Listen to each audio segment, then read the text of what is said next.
And I want to jump right in. You look fabulous, by the way, Thank you Keisha. so much. Loving the hair. Thank you. Jump right in with our model, Drea. Talk to us about the look we're... Yes, so Drea's hairstyle is actually inspired by the Massaraka of Madagascar. Now, one reference of this we see in pop culture is Rihanna's British Vogue magazine cover, May 2020, very iconic cover. The Massaraka people make up about 15% of the population in Madagascar, and they're the second biggest ethnic group in Madagascar. One thing that really drew me to this hairstyle as well is because it's meant to showcase the natural texture of textured hair, curly hair, more importantly to 4-type hair. Because it's important to remember that a lot of these styles were done on 4-type hair. Absolutely. Okay, so I love that, and I love that we are focusing on the texture rather than hiding the texture. Absolutely. So show us a little bit about how we would go to recreate I'm going to demo just a small section so I can kind of get a bit of insight on how you would recreate this at home. Yes. So you want to start by sectioning your hair and really deciphering how many sections you're going to be doing. From there, we're going to use a bit of a pomade just on her roots to help with smoothing down any flyaways. From there, I'm just going to go into a braid. So we're going to start with a very simple braid. We're going to go down about 2/3 down the length of her hair. So most of us know how to braid. I learned on my Barbies. Yeah.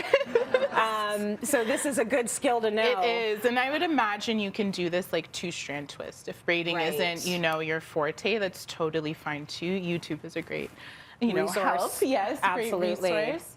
Once I get to the bottom, I'm just going to take a rubber band. We're actually just going to tie this off, and then we're going to loop the ends through.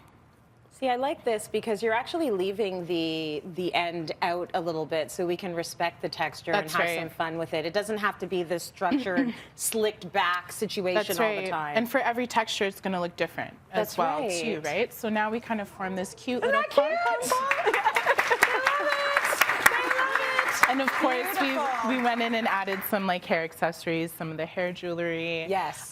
Which I think is a really great little accessory to give that little extra pop. So good. Drea, thank you so much. Lovely modeling. We love that.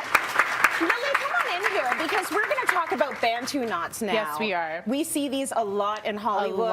I grew up having them after wash day. So we do the wash, the conditioner, the Bantu knots, and then let it dry. But now I love the fact that this is a hairstyle folks are wearing to work, to school, out in the world. Beautiful. Absolutely. So even, circa the early 2000s, late 90s, they were a very popular style.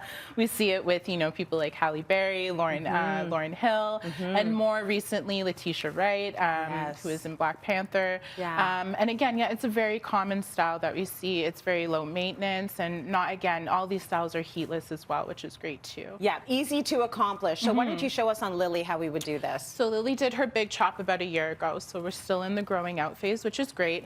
So on her natural hair, we can still achieve the same look. We're just not going to have as much volume.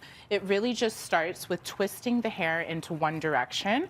Once we do that, the hair will kind of bend back on itself, and from there, you're just wrapping it around. To create this more volumized look, we did go in with some extensions, so this is a bit of textured braiding hair. Nice. I'm just going to tie that around the base of her little pony here. So we're going to do the exact same thing, but now with the braiding hair attached, we're just going to twist it into one direction. Nice. Until it kind of becomes a little more refined, starts to twist back on itself, and we're just going to form it into a little spiral. So I'm not a very good braider, but I can sure do a Bantu knot, and I really do applaud myself for that. Yes. Just many things. So these styles are very beginner friendly. You really don't need a ton of skill. It's just a little bit of patience. Now to secure that, sometimes just on its own is okay, or we can use another little rubber band. And did we talk a little bit about where this look originates from? Right. So the word Bantu itself means people in over 400 different African languages. More specifically, this style originates from the Zulu people, and they come from South Africa. Nice. So then they're part of the Bantu diaspora as well. Man, that is beautiful. Yes. And also with some hair jewelry as well. That's right, yes. One thing I want to mention before I let Lily go is just the parting is really crucial when you're doing a Bantu knot. Everyone's seeing your parts. Yes. Do you have any tips for getting the parts the way you want it? Yes. So I often recommend using some type of pomade. So for all these styles, we use a product called Jam. It's in between like a pomade and a gel. So it has that kind of stiff structure that you would need. That really helps in making the lines really crisp as well. Oftentimes, these are referred to as Bantu knots, or Zulu knots or Nubian knots as well. But yeah, you only really need one product, which is nice as well. Excellent. Thank you, Lily. That's fantastic. So good.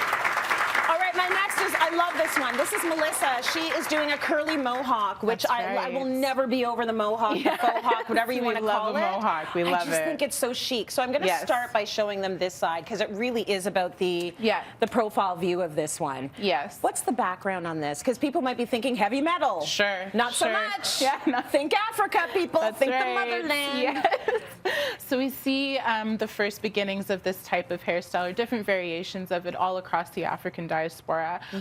Some that stood out to me was the French Congo around the 18th century. We see it in the Yetsing tribe of southern Cameroon, as well as the Himba tribe in Angola. Nice. Yes. So talk to us a little bit about achieving this look, because we look at this and we think, okay, this looks difficult. Absolutely, yes. It's a little bit more challenging. If you are keen to braiding, obviously I wanted to give two options. So yes, we do see this style with sometimes braids going up to the mohawk type of style into that volume.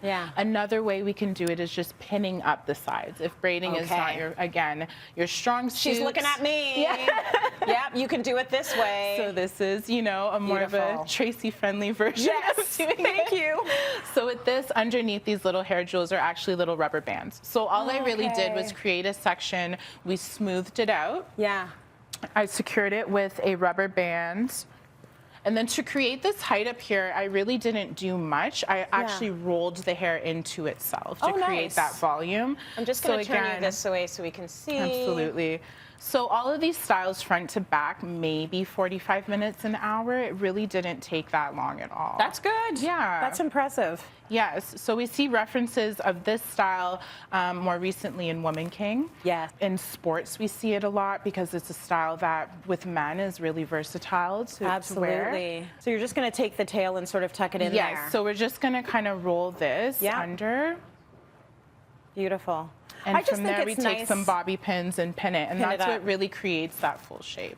That is gorgeous. And I just think it's nice sometimes to know about the historical origins of a lot of this hair. I know we talk about cultural appropriation. It's why we like it when people look back. Let's look back at where things came from rather than just sort of willy-nilly taking on cultures. I think once we start to understand origins and where things come from, then we have a better understanding of each other as well. Absolutely. Okay, beautiful. Give it up for Keisha and for Melissa. Isn't that gorgeous?